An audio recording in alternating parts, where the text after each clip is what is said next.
Praise the Lord. இயேசுவின் ரத்தம் ஜெயம். தினமும் இயேசு நிகழ்ச்சிக்கு உங்களை கர்த்தராகிய இயேசு கிறிஸ்துவின் நாமத்தில் வரவேற்கிறேன். செய்தியின் தலைப்பு, ஆரம்பித்ததை முடியுங்கள். ஆதார வசனம் எபிரேயர் 3:14. நாம் ஆரம்பத்திலே கொண்ட நம்பிக்கையை முடிவு பரியந்தும் உறுதியாய் பற்றி கொண்டிருப்போமாகில் கிறிஸ்துவனிடத்தில் பங்குள்ளவர்களாக இருப்போம். கிறிஸ்துவுக்குள் சாதனையாளர்களே, கிறிஸ்துவ வாழ்க்கையின் மையம் கிறிஸ்துவோடு வாழ்வது, அவர் போல் மாறிக்கொண்டே வாழ்வது, அவர் வைத்திருக்கிற நமக்கு என்று வைத்திருக்கிற சகல சம்பத்துக்களையும் பெற்று வாழ்வது. இறந்தால் மோட்சம் போகலாம் என்பது மட்டுமல்ல, இங்கே பூமியிலே சாட்சியுள்ள வாழ்வு. என்ன சாட்சி?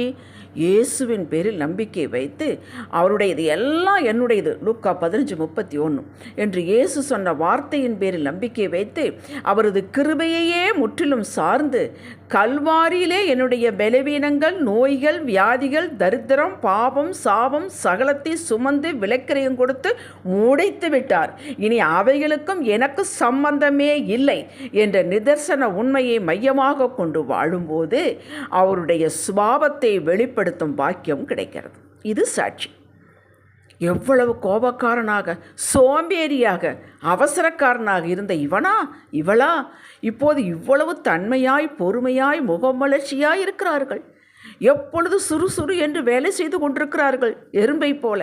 ஆச்சரியமாயிருக்கிறதே. இது சாட்சி. பற்றாக்குறையில் இருந்தவர்கள் இதோ இந்த குப்பத்தில்தான், குடிசையில்தான் இருந்தார்கள். இன்று எவ்வளவு அருமையான வீடு கட்டி சமாதானமாக, சந்தோஷமாக, அமோகமாக இருக்கிறார்கள் பாருங்களேன் என்பார்கள். இது சாட்சி. சங்கீதம் 126:2 கர்த்தர் இவர்களுக்கு பெரிய காரியங்களை செய்தார் என்று சொல்லுவார்கள். இது சாட்சி. இவைகள் அனைத்தும் கிறிஸ்துவின் பங்கு. இது நமது பங்கு. இது மட்டுமா? 2 கொரிந்தியர் 1:20 சொல்லப்பட்டபடி தேவனுடைய வாக்கு தத்தங்கள் எல்லாம் இயேசு கிறிஸ்துவுக்குள் ஆம் என்றும் அவருக்குள் ஆமேன் என்றும் இருக்கிறது.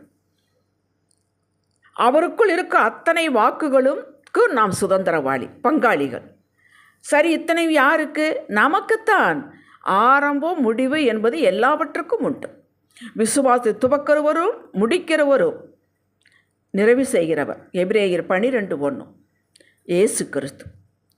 இவர் மேல் ஆரம்பத்தில் என்ன நம்பிக்கை கொண்டோமோ அது இறுதி வரை நாம் பற்றி கொண்டிருந்தால் போதும். காரியங்கள் நடக்க வேண்டும், காரியம் நடக்கவே எதிர்பார்க்கிறோம்.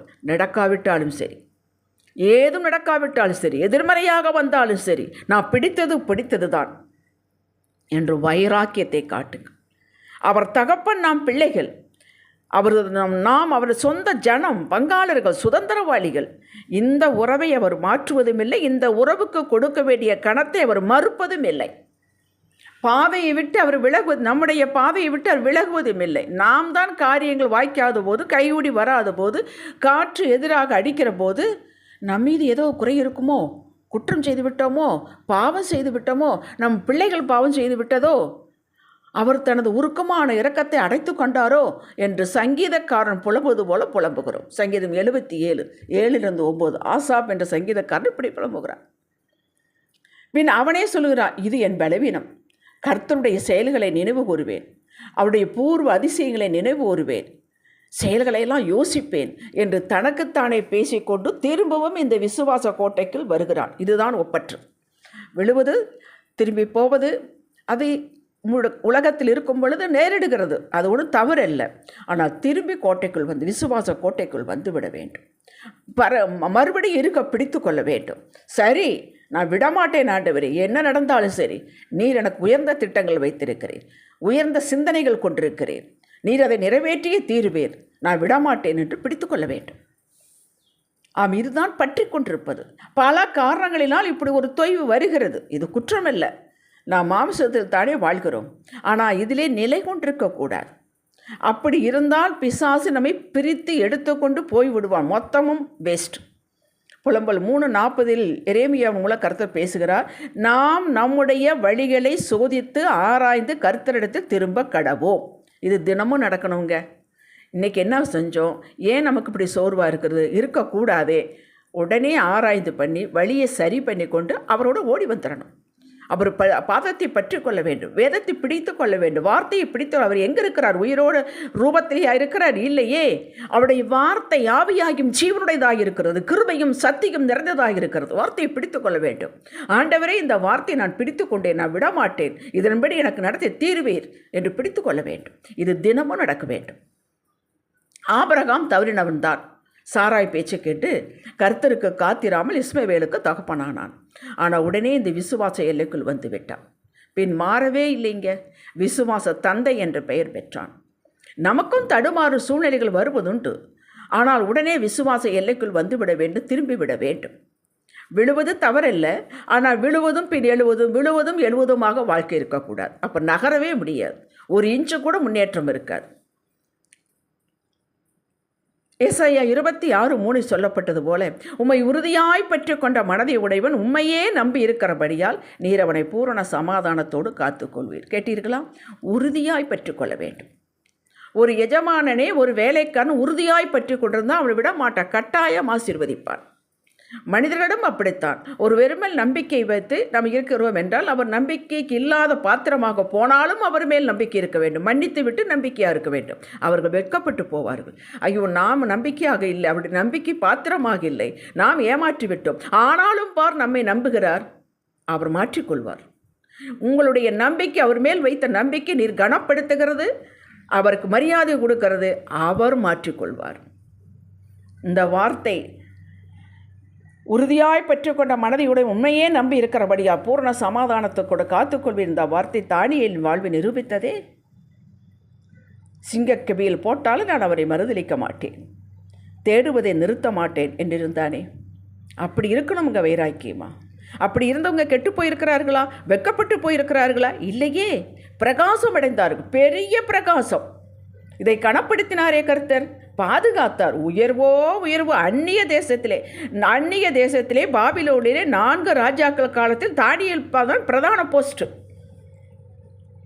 சாத்தானின் கர்த்தரின் பேரில் நம்பிக்கையை விடாப்பிடியாக உடுப்பு போல பிடித்து கொண்டிருந்த சாத்ராக், மேஷாக், ஆபேத்நேகோ இவர்கள் அக்கினிக்குள் போடப்பட்டாலும் அக்கினி இவர்களை மேற்கொள்ள விடவில்லையே. கர்த்தர் வெளியே கொண்டு வந்தார், உயர்த்தினார். அல்லேலூயா. வாழ்வில் ஏற்றங்கள் இரக்கங்கள் உண்டு.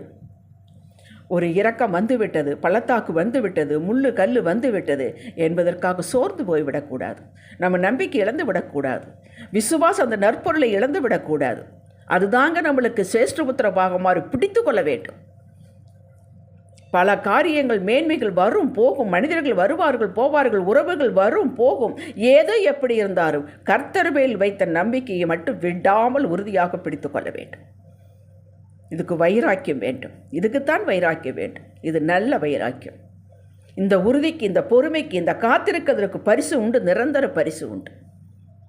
ஏராளமான சாட்சிகள் உண்டு. வேதத்தில் ஏராளமான சாட்சிகள் உண்டு.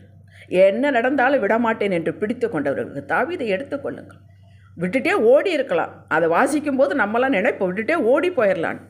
அவன் ஓடவில்லையே, நின்று சாதித்தான். ஹல்லேலூயா. மேன்மை கர்த்தரை உறுதியாய் பற்றி கொண்ட மனுஷனுக்கு வரும். உறுதியாய் பற்றி கொண்ட மனுஷன் இவன்தான், இவள்தான் என்று உங்களை பார்த்து சொல்ல வேண்டும். இந்த குடும்பம்தான் என்று கை நீட்டி பேச வேண்டும். அவர்கள் மேன்மையை பாருங்கள், அவருடைய பிள்ளைகளை மேன்மையை பாருங்கள் என்று விரல் நீட்டி பேசும் அளவிற்கு உங்களுடைய காரியங்கள் இருக்க வேண்டும். உங்களுடைய வைராக்கியம் இருக்க வேண்டும். உங்கள் குடும்பத்தில் உங்களிலே கிரகிக்கக்கூடாத பெரிய காரியங்கள் வாழ்வில் கர்த்தர் செய்வார். அதை பற்றி நீங்கள் கவலையே பட வேண்டாம். அவருடைய பங்கை பற்றி நீங்கள் நினைக்கவே வேண்டாம். உங்கள் பங்கை மாத்திரம் நினையுங்கள். நீங்கள் என்ன செய்ய வேண்டும் அதை மாற்றம் பாருங்கள். இந்த நம்பிக்கையை பேச்சிலே, செயலிலே காட்டுங்கள். கிரியை இல்லாத விசுவாசம் செத்தது. உங்கள் கிறிஸ்துவின் சம்பத்திற்கு நீங்கள் உரிமையாளர் என்பதை கர்த்தர் கொடுத்து நிரூபிப்பார். ஹல்லேலூயா. ஒரு நாள் நீங்கள் வெட்கப்பட்டு போக மாட்டீர்கள். எனக்கு காத்திருக்கிற வெட்கப்பட்டு போவதில்லை என்று எழுதி கொடுத்து விட்டார். பிரகாசம் அடைவார்கள் என்று எழுதி கொடுத்திருக்கிறார். ஹல்லேலூயா. அவரை நம்பி இருக்கிறவர்களை கிருபை சூழ்ந்து கொள்ளுமாம். அவரை நம்பி இருக்கிறவர்களுக்கு கிருபை மட்டும் சூழ்ந்து கொள்வது மட்டுமல்ல, செழித்து வளர்வார்கள் என்று வேதம் சொல்லுகிறது, நான் சொல்லவில்லை. இத்தனை யாருக்கு? உங்களுக்குத்தான். பிடித்து கொள்ளுங்கள், விடாதீர்கள். ஜபிக்கலாம். எங்களது நம்பிக்கையின் ஆரம்பம் அற்பம் இருந்தாலும் முடிவு சம்பூர்ணம் என்பதை காட்ட விரும்புகிறோம். உங்களுடைய வேருக்கு சாருக்கு நாங்கள் பங்காளிகள் என்பதை காட்ட நீர் ஆயத்தமாயிருக்கிறீர் என்பதையும் கண்டோம். இந்த விசுவாச பயணத்தில், இந்த வாழ்வின் பயணத்தில், இந்த கிருபையின் காலத்தில் கிருபை எருவிதாக பிடித்துக்கொண்டு, விசுவாசத்தை பிடித்துக்கொண்டு நிலை நிற்க உமது அன்பும் பெலனும் எங்களுக்கு வேண்டும் அப்பா. நிரப்புங்கப்பா, இயேசுவே நாமத்தில் பிதாவே, ஆமேன். ஹல்லேலூயா.